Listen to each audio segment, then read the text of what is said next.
What's the meaning of conserve?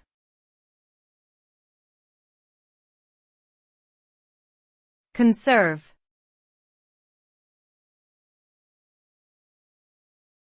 Conserve.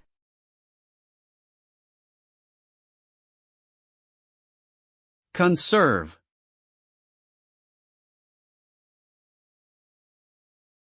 Conserve.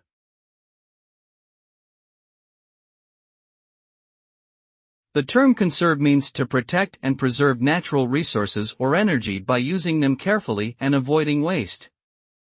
The goal of conservation is to maintain the balance of nature and ensure that resources continue to be available for future generations. By conserving resources, we can reduce our impact on the environment and limit our dependence on non-renewable sources of energy.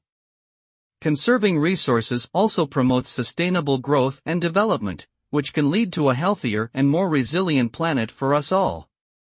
In summary, conservation helps us protect and sustain the natural world around us.